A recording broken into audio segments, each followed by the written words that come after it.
Thank you all for being here. I'm Jon Anik. It is my pleasure to host today's special press conference as we count down to the first all-heavyweight main card in UFC history. On Saturday night, we have perhaps top to bottom our most exciting fight card of the year. 12 fights in total. The action gets going on Facebook at 7 p.m. Eastern and 4 p.m. Pacific. Over a ton of UFC fighter will take to the octagon here at the MGM Grand on Saturday night. We will bring out the big guys shortly, but first, a handful of tickets are still available from Ticketmaster and also here at the MGM Grand box office. We do expect those to be gone this afternoon, and the Grand Garden Arena will be sold out at capacity this weekend.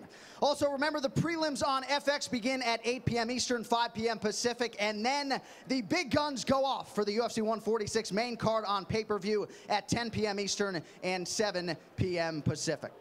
Today, we will hear from all 10 of the heavyweights on the main card. Media and fans here will get the chance to pose questions to our main eventers. You can also tweet us using the hashtag #UFCPresser. In the opening fight of the night, we have the tallest UFC fighter in history taking on an explosive new addition to the heavyweight roster. Introducing first a man who has taken the division by storm here in 2012 with 2 huge knockout of the nights in the last 4 months. He has a 17-5 record in mixed martial arts and has finished all 17 of his pro victories.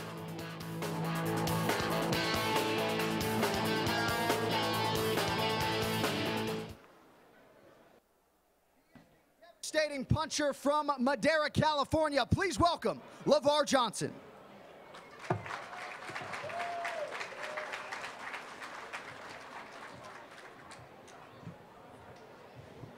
His opponent, incredibly, can be called a UFC veteran at just 24 years of age. Fighting out of the Netherlands, he has an MMA record of 23-5. 10 of those appearances have come inside the octagon. At 6 feet 11 and 1/2 inches tall, he has used his length en route to a pair of Submission of the Night awards.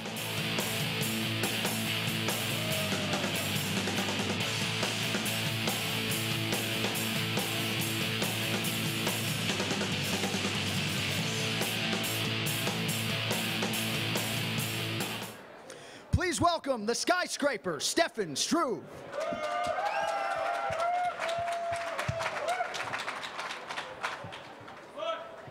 All right, in the second fight on the main card, we have a battle of unbeatens and emerging UFC talents. First, fighting out of Irvine, California, he has an unblemished record of 11-0 and has done it with style points, finishing all 11 of his opponents. He is thrilled to be making his UFC debut.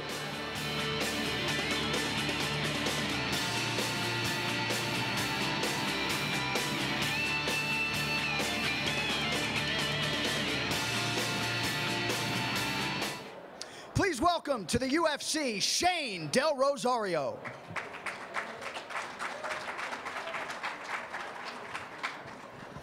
His opponent, fighting out of Cleveland, Ohio, is one of the most accomplished athletes to enter the UFC. He was a NCAA Division I wrestler, a Golden Gloves boxing champion, and also was part of a collegiate baseball championship team. But his real talent lies in MMA, where he is 8-0 with 7 stoppages.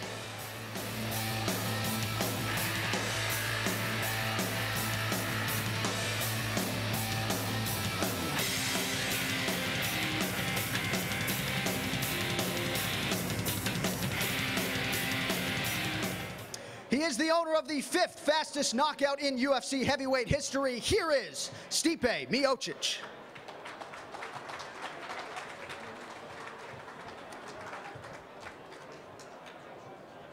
All right, we begin with Lavar Johnson. First of all, I think the fans would like me to thank you for stepping up and taking this fight on 9 days' notice. Can you walk us through the call you received to replace Mark Hunt and ultimately what your thought process was in accepting this opportunity?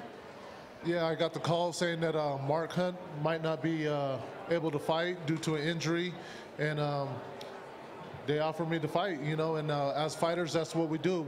You know, if we don't fight, we don't get paid, so right away I stepped up and took it.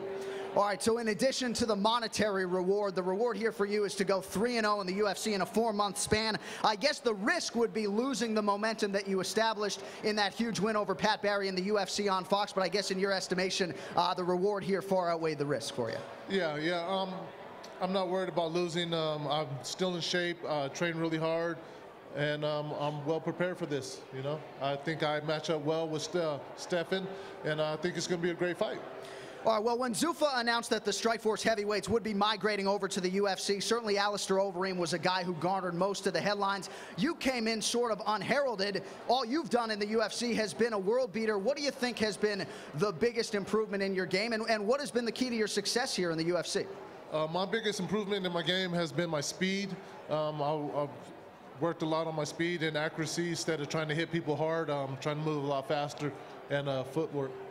All right, we get your opponent now, Stefan Struve, so that means there was also a change of opponent for you on just a week's notice. How did you get the news that Mark Hunt was out? I was with my girl. I was checking out notification to go after my fight just to relax and recharge for my next training camp. And my manager texted me that Mark Hunt was out of the fight. He was injured, and I had to call him immediately. So I was worried I was not fighting. I called him up, and I got the news that Lavar stepped in. So yeah, I want to thank him for that. So do you change a single thing as far as your final preparations are concerned when you have just a week or more to try to figure out maybe the differences between Hunt and your new opponent, Lavar Johnson? Listen, the training camp was pretty much done, you know, and I had 9 weeks of really hard training, so I'm prepared for anybody and anything. So, you know, I changed a little bit in my mind, maybe, you know, because he's a little taller than Mark, but for the rest, they're two really heavy-handed strikers, you know, so it doesn't change much for me. All right, so you're 24 years old. You've become maybe the youngest veteran, I guess, we have in the UFC. 10 fights, 7 wins, 2 Submission of the Night awards, another for a Knockout of the Night. Certainly not too shabby. What has it been like, though, to essentially cut your teeth here in the UFC at a very young age?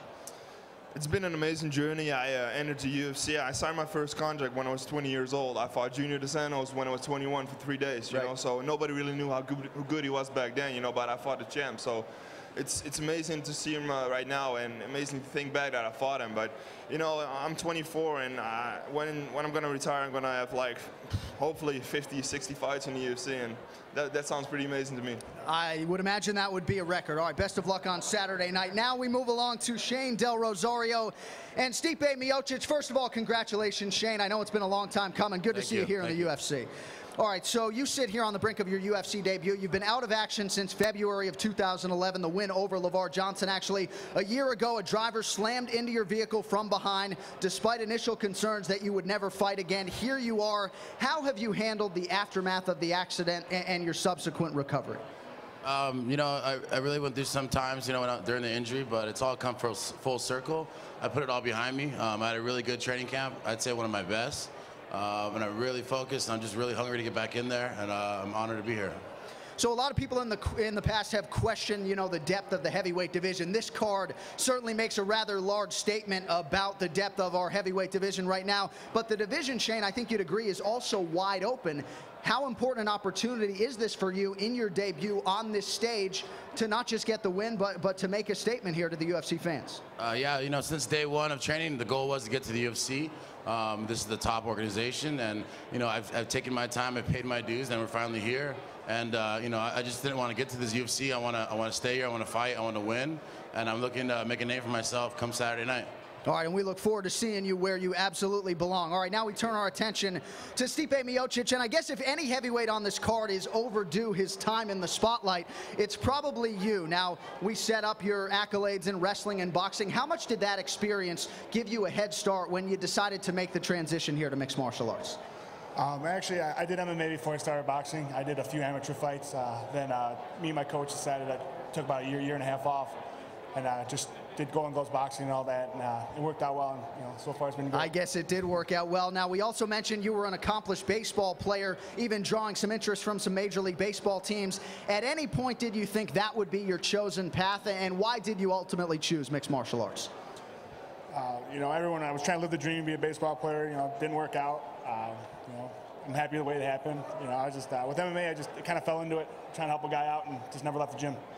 All right, well, you've lived in the United States for some time now, went to college here, but you remain a proud Croatian. We all know Mirko Cro Cop, undoubtedly the most famous Croat fighter of all time. With his impending retirement, is there any pressure or maybe motivation to sort of take the torch and represent for the Croatian faithful? He's a legend, man. I'm grateful to be here, and, you know, I'm planning on staying here for a while, so Sure. All right, Lavar Johnson, Shane Del Rosario, Stipe Miocic, Stefan Struve. Appreciate a few minutes, fellas. Best of luck on Saturday night. Thank you.